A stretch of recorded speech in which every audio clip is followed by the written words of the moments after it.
welcome to another episode of the Number One Comics Podcast.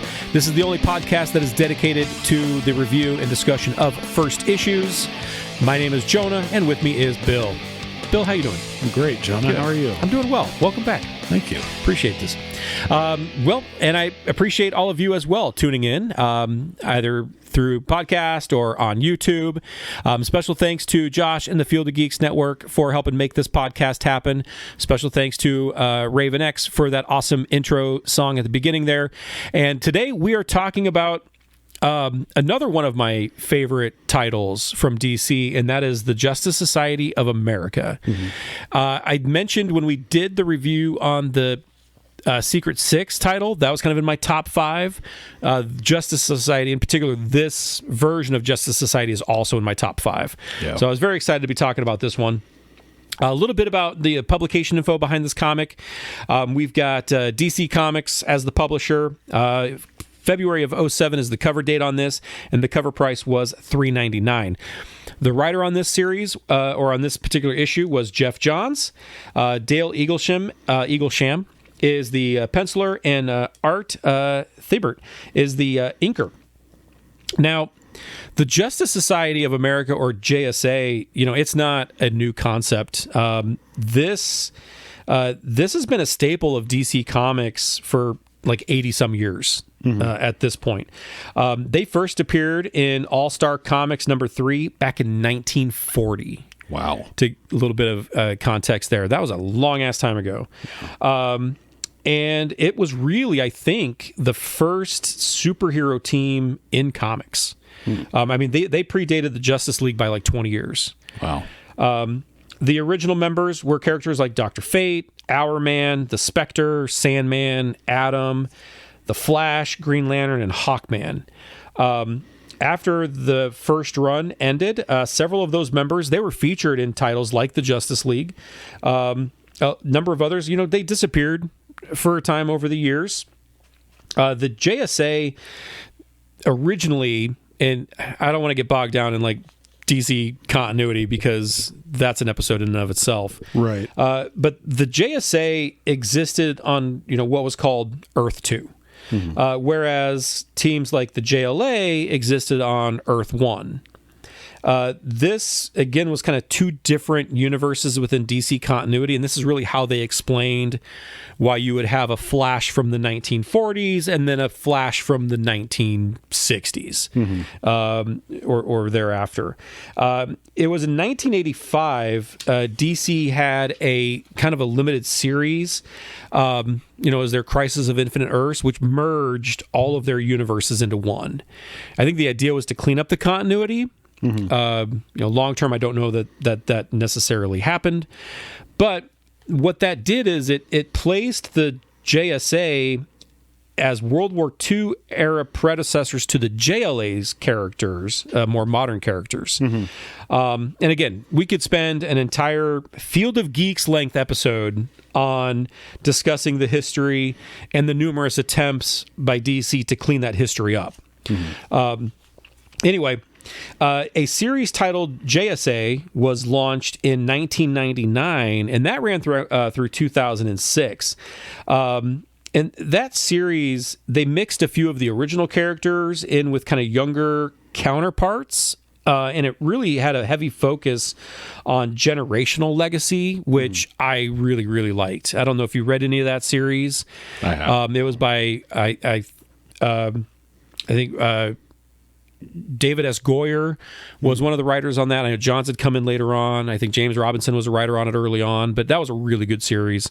In 2005, there was a series called JSA Classified, which I know I have had issues of, but I don't know that I have them any longer. Mm-hmm. And that focused on sort of like solo stories of like various team members at different points in time. So like you'd get like an issue or two dedicated to Dr. Midnight or dedicated to Power Girl, that sort of thing. Mm-hmm. And that ran for like 39 issues. This particular volume that we're going to talk about, this takes place after the events of a crossover event called Infinite Crisis, not to be confused with Crisis on Infinite Earths. Mm-hmm. and also kind of a storyline called World War III that was kind of part of the overall 52 kind of tie-in. Okay. Which I read 52 and I love 52. I did not ever read the World War III tie-ins. So I hadn't read any of that as of yet. But this series sort of continues that generational theme, and it focuses on not only new members but some of the older members as well. And they do bring in kind of this younger group of legacy heroes. As you can even see from the cover, it's a pretty expansive cast. I'm just going to run through them quickly. You've got Cyclone, Damage, Dr. Midnight, Green Lantern, the Alan Scott Green Lantern, not Hal Jordan or Kyle Rayner or Guy Gardner. The Flash, which is the Jay Garrick Flash, Hourman, Liberty Bell, Mr. America, Mr. Terrific, Power Girl, Star Girl, Starman, Wildcat, and Obsidian. So a lot of characters in this book, so to speak. Yeah. Before we get into kind of the issue itself, were you familiar with any of these characters kind of leading into it, or how familiar were you with some of these characters? Again, familiar with them because of trading cards. Okay. Yep. Especially the, like Jay Garrick, because I had a run of DC cards when I was growing up that was like, it would have like Silver Age, Golden Age. Yeah. So you had like the Jay Garrick, the Wally West, the Bart Allen or whoever it was, versions of Flash. Yeah, I know exactly what you're talking about. So I was aware of these like legacy, I guess you would call like legacy characters. Yep. I'll probably snap some shots of those cards that you're talking about, and then in this exact moment of the podcast, we can put them on the screen, and everyone else will know what we're talking about. That'd be great. So, but yeah, I was relatively aware of them. Again, DC was not really my forte back when I was younger. Yep. So yeah, I did not read. I mean, other than the occasional Batman comic here and there, I really did not read any DC. I was never much of a DC kid. I was strictly a Marvel guy growing up, which is too bad, I think, because I think DC does have a lot of really cool characters and some cool stories that I'm having a lot of fun going back and revisiting as an adult. But I just wasn't into it as a child. Let's talk a little bit about the cover before we get into the issue itself, because this is a gorgeous cover painted by Alex Ross, which features our large ensemble cast kind of sitting around a large circular marble or granite table, and it's got the Justice Society of America name engraved on it. This is sort of their Knights of the Round Table type deal. So for the issue itself, as we break this down, our opening page is a splash page. It's a flashback to the events of World War III, which again happened as part of the 52 series, and I think there was maybe some one shot or a miniseries tie-in called World War III with that, which again I've not read. But what we have is this takes place during that 52 series, and it's our Justice Society of America that had banded together for that World War III event that's sort of kind of running towards the camera, so to speak. We then cut to 3 months later, where the trinity of the DC, Batman, Superman, Wonder Woman, they're having a conversation with a couple of the old-time JSAers, and Wildcat, Green Lantern, and the Flash. And it's this discussion that they're having that really gives those veterans the idea for reforming the Justice Society of America. We then cut to a crime scene in Virginia, where a former FBI agent, Trey Thompson, a.k.a. Mr. America, arrives on the scene to aid in an investigation. A woman and 2 boys have been killed. Mr. America deduces that they were poisoned. It's mentioned by one of the officers on the scene there that they put an APB out for the husband who's missing. Mr. America, at this point, removes his mask and reveals that they can call that off because he is the husband that they're looking for. We then cut next to our 3 veteran heroes. They're selecting the new team. And so we've got this cool splash page of the team that they're selecting, which includes Mr. Terrific, who He's one of my favorites. Like, he's just such a cool looking design. He's the third smartest man in the DCU. He's a very cool character. Power Girl, Liberty Bell, Hour Man, who is Liberty Bell's husband, and I've also always been a fan of Hour Man, not just because he kind of has that executioner look thing going, but the whole concept of having superhuman abilities for like an hour at a time. I think is just a very neat concept. Yeah. And then we've got Stargirl on this page and Dr. Midnight. And again, Dr. Midnight's one of my favorites because he to me is like Batman and Daredevil mixed together because he's blind. He's a surgeon, but he's blind. I don't know how that works. But he's also a really good detective, and he's got one of the coolest looks of any DC hero, in my opinion. Yeah. So these are kind of the core 6 that are selected. And then the question is, who's going to be next, or who do they bring on next? Now, through some narration boxes, Wildcat sort of fills us in on a brief history of the JSA, his role as their hand-to-hand combat instructor. He doesn't really care who the newbies are that get drafted. I mean, he makes reference to, Jay and Alan are the moral compasses. I'm just kind of here to whip them into shape. I'm not a father figure, this and that. I mean, he really goes out of his way to establish himself as, I'm a team member, but I'm not a team player necessarily. We cut to Philadelphia now, where there's 2 metahumans that are in a brawl on the streets. One is a former Teen Titan, Damage, and he's going up against a character called Rebel, which Rebel, I know nothing about this character. This might have been his only appearance, or this version of it, this character's only appearance. I'm assuming he's some sort of white supremacist, just based on the design. I could be wrong. In this battle, though, Rebel gets the upper hand initially, but Damage is able to turn the tables. He shatters Rebel's knee, and then he tosses him into a police cruiser, totaling it. And Damage doesn't really have much regard for the local law enforcement, as they're trying to, berate him for destroying their property, and he basically just picks the car up and tosses it aside, get the hell out of my way kind of thing. The car is caught by Hour Man, and he's standing there looking really badass, and he's got his kind of wife on his, next to him. So Hour Man and Liberty Bell, they're there to offer him a spot on the JSA. Back in Virginia, we cut back to Mr. America, and he's onto a suspect in the murder of his family, a suspect called Catalyst. And Catalyst is a metahuman gun for hire who has the ability to secrete any chemical compound he imagines. So his body can create these chemicals, and then he can secrete it, either into the air or through touch, that sort of thing. When Mr. America catches up with Catalyst has attacked Mr. America's brother, and it was kind of through a call that the brother makes before the line goes dead. Mr. America gets there, he smashes through the door, but unfortunately he's too late. His brother and his brother's wife or girlfriend, they're already dead. Mr. America, with a crack of his whip, he attacks Catalyst, and his one question is, who hired you? We then cut to Harvard University, where we meet Maxine Hunkel. She is a young, almost Mary Jane-esque looking gal. She's a college student there. She is overly bubbly and cheerful. She has the ability of aerokinesis, which is wind manipulation. And she will be the one that ends up taking on the name Cyclone. And she's actually the granddaughter of the original Red Tornado.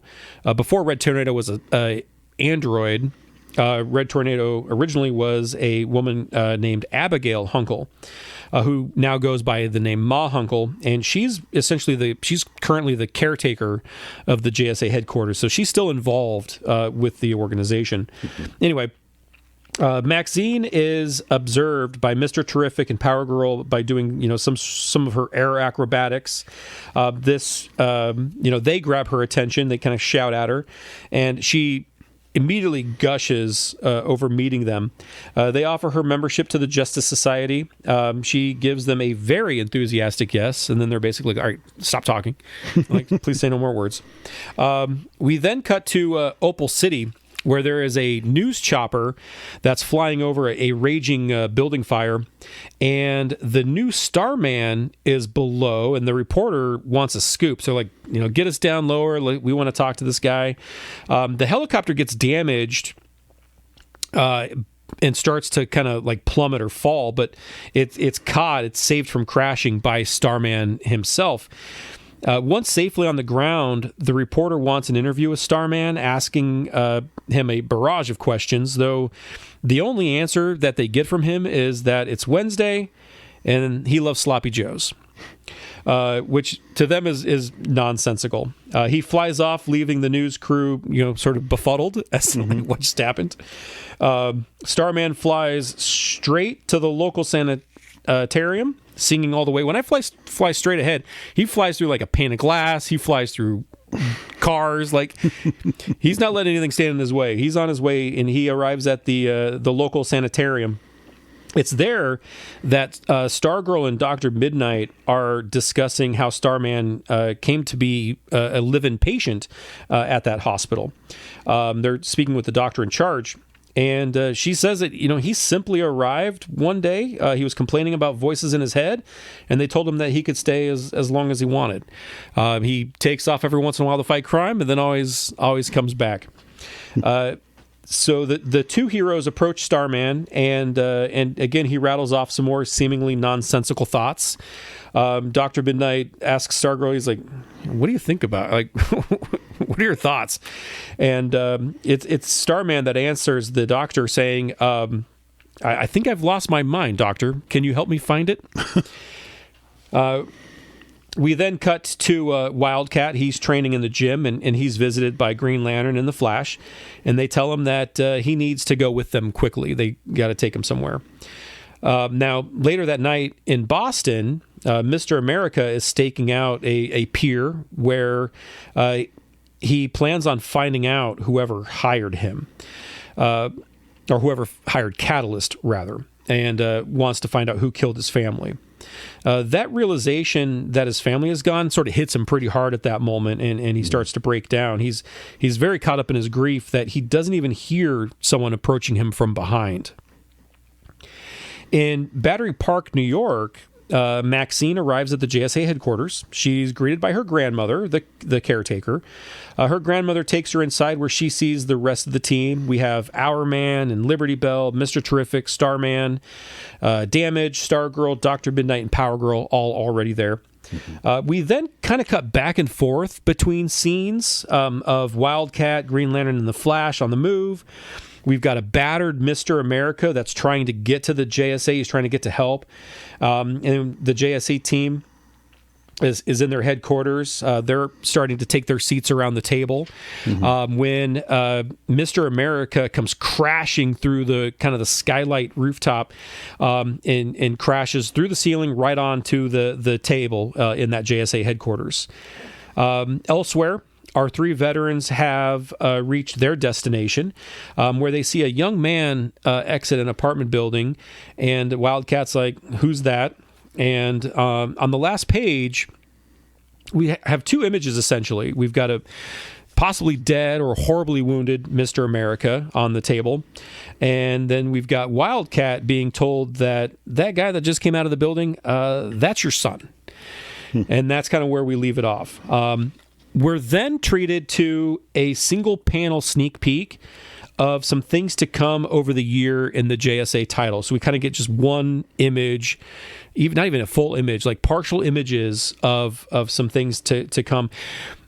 Of all the things in this comic, I think I like that probably the most. Yeah. Like, that I think is such a cool thing to do, either with a new story arc or with a new issue. I wish every comic book would do that. Not just a coming in the next issue and then we get an image of the cover, but give me a snippet of what's to come. Whet my appetite a little bit and tease me as to what I can look forward to over that next year. Essentially, is what it is. So I think that was a really cool way to end that. It's kind of like when you watch a season premiere of a show and they're like, this season on blah blah blah. 100%. Yeah, that's exactly what it is, and I love that. Yeah. So I want more of that. I want that from every comic book that I pick up. Yeah. what are your thoughts on this issue? Not knowing much about like the legacy characters and stuff like that, I did really like it. Kind of shows a different side to the heroes than like Justice League does. There was one thing I wrote down. I think they say in the comic the JLA is more of a strike force and the JSA is more of a family. Yeah, that's what Batman describes it as. Yeah, he's like, JLA is a strike force. You guys are a family. Yeah, and that's what I think that's one of been my biggest draw to Justice Society of America overall is just that aspect of it. I mean, how many times do we talk on Field of Geeks about movies and we're like, oh, it's about family and how we like that when you have a superhero concept like the Blue Beetle movie as an example. What makes that movie hit so much better than like a Flash or a Wonder Woman is it's about family. And there's that dynamic to it that you get with JSA that you don't get with a lot of other DC titles, and I think I agree with that 100%. Yeah. I was going to ask, so you probably had not read much about these characters or really anything other than the trading cards, as you'd said. Correct. Excellent. So, yeah, despite the JSA having been around for a long time, it really wasn't until, like I said, James Robinson's, David Goyer's, and Jeff Johns' run back in 99 that I really started to get into the team and the characters. And it was even well into the series because I just started picking up the trades. So I never picked up the singles of that. It was just as trade paperback. But through that run, I really became a big fan of a lot of these characters like Hourman, Dr. Midnight, Mr. Terrific. Yeah. I mean, I became a huge fan of those characters, which to a lot of other people like outside looking in might feel like relatively obscure characters because it's not Batman, it's not Superman, right? There is not a Dr. Midnight movie out there. I think Mr. Terrific, we're going to see him in live action in the Superman movie coming up, but that's probably the first time that I can think of that we're going to see Mr. Terrific in any other media. I mean, maybe there's a cartoon appearance here or there, right? Yeah. But I'm really excited to see him kind of in live action and would love to see more of those characters get, more recognition. So, being a big fan of that previous series, I was really, really excited to see these characters return here. Plus, we're introduced to some really cool new characters, Cyclone and Starman. I worked with a gal who was just like Cyclone, and she drove me goddamn insane. But it's a character that I can relate to because of that. Yeah. And that bubbly talking, this girl that I worked with, I was always like, don't talk to me before 9:30 in the morning. Like, yeah. But I like that. And I like how different the characters are from one another. I think my favorite new character introduced here is easily Starman. One is you've got a mystery surrounding, who he is, where he comes from. Plus, I'm not laughing at his insanity, but I do find it humorous that he just says things that are seemingly nonsensical. Yeah. Like, when he mentions to the reporters how it's Wednesday and that he loves tacos, and when he goes back to the hospital, you learn that Wednesdays is taco night, and that's why he'd mentioned that. And so I really like that character.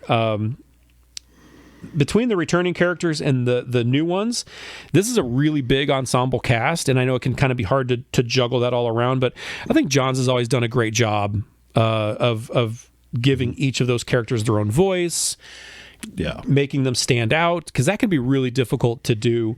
And I think there's really few writers that can do it as successfully as like a Jeff Johns can. Yeah. As a returning reader, I really like that, we're given those characters that we know and love, but we're introduced to these new ones. The first few pages, I think, do a pretty good job of establishing, without being too lengthy or giving us too much exposition. It's like, because really it's just like bits and pieces of a conversation that you're seeing. Like, it's not even a full conversation. It's like Superman says this, Batman says this, Wonder Woman says this. And we're just given enough to know, and I think that was pretty smartly done as well. Yeah.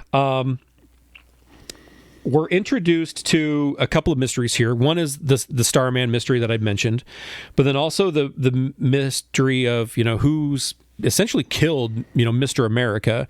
That's really the only scene that I probably had issue with in this entire issue is the Mr. America scene where he kind of arrives at his family home, because the narration doesn't necessarily line up with what we're seeing, and then what the climax is, what the big reveal is. Yeah, it's almost like there's not an indication earlier on that this is his family home, or that he recognizes the home. I mean, he's talking about how this guy, my partner's always done a really good job about protecting my identity, even though I know he recognizes me under the mask, kind of thing, which really, who wouldn't? I mean, you look like fucking Errol Flynn. And so, like, who's not going to recognize or Timothy Dalton, rather, is kind of the vibe that he gives me. Yeah. And so, sorry, dude, not a lot of guys can pull off a pencil mustache like that. So, yeah, you're probably going to get recognized. Yeah. But there's really not any indication earlier on that he recognizes where he's at. And that was kind of the issue that I had with it. Mm-hmm. Or even that if this is the home, which we know it's his home because his name's on the mailbox. We see that at the end of the scene. Mm-hmm. And this is his family home, and he's a former FBI agent. So the FBI on the scene, you think, would have made mention that it was a FBI agent somewhere, put 1, 2, and 2 together. And they're just like, no, we put an APB up for the husband, but you guys know who the husband is. Yeah. Like, so there's no mention. It's just very strange. Yeah. So that scene didn't really land with me like I think they probably intended it to. I do love the contrasting personalities between Damage and Cyclone, as I'd mentioned. Like I said, Starman's my new favorite. I love the design. I love the mystery. I really dig the layout of panels at the end where we get those different scenes together. We talked about this they did the same thing with the Astonishing X-Men #1, where it's just a single panel scene here and there, and I really like how that kind of comes together towards the end. Yeah. Overall, like I said, I've always enjoyed Johns' writing, especially with Justice Society. He's crafted a very interesting setup here that, again, made me want to pick up the next issue to kind of find out more about what's going on. And I'd be remiss, I've got to talk about Eaglesham's artwork because it is stunning. Yeah. It is dynamic. It's well done action sequences, but even the characters standing around talking is interesting. So often, you get these, I don't know if it's the writer that's dictating it or if it's the artist that wants to just do these talking heads where it's just heads talking and it's boring. It's not good to look at. I mean, yeah, it's interesting to read, but comics, you're also looking at the pictures, and this Eaglesham, between the dialogue and the images, they really, I think, are almost a perfect team for a book like this. Yeah. So yeah, that was really well done. Overall, I think it's a really good first issue. Whether you is picking up a title of JSA for the first time, or if you're coming back to the series, I think it's a great first issue. What are your closing thoughts there? I would probably pick this one up. It makes me intrigued to like go back and find out more about their history, because you said this is like originally started in like the 40s. Mm-hmm. That's quite a run for a team, and then of course, like you said, kind of being the first real team in comics. Yep. I would probably, again, if there's like a collection or something like that, I would probably pick that up. And the thing I like about that, again, not even the team aspect, but more of a family aspect of it is, how often can you think of these characters that they probably don't necessarily, especially in times off where the book is not being published, they're not necessarily seeing and talking to each other on a regular basis, right? Yeah. But how often do you have that cousin that you don't see or talk to much, but you can always, when you see him at a family function, or you can pick up the phone, and that's what this team gives you that I don't think you get from a lot of other titles. Yeah. So yeah, I think that's a very, very good point. Yeah. This particular series, this one ran for about 54 issues, ceasing publication in December of 2011. Mm-hmm. Johns had left the book with issue 26, and then he was followed by Jerry Ordway for a couple of issues. Bill Willingham came in and took over.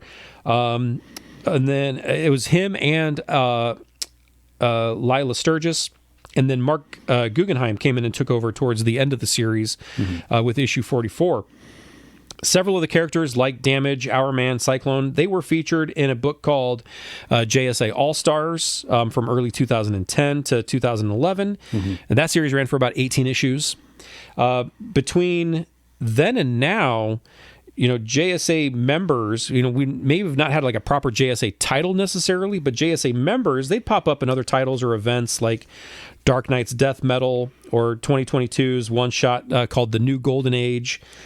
In new November of 2024, so I think I've got the first 2 issues now as of recording this. We do have a new incarnation of the JSA. It's written by Jeff Lemire and David S. Goyer. The 3rd issue is actually scheduled to be released on January 1st, so kind of the week that we're recording this, that first issue will be coming out. Yeah. Or, 3rd issue will be coming out. And overall, that's pretty good. I like, we're still early on to it, but Jeff Lemire is a really solid writer, and so I'm really digging it so far. Yeah. I would, wholeheartedly recommend this, not just this issue, but this series as a whole. Like I said, it's in my top 5 of DC titles. Yeah. I would also recommend the run from 99 to 2006.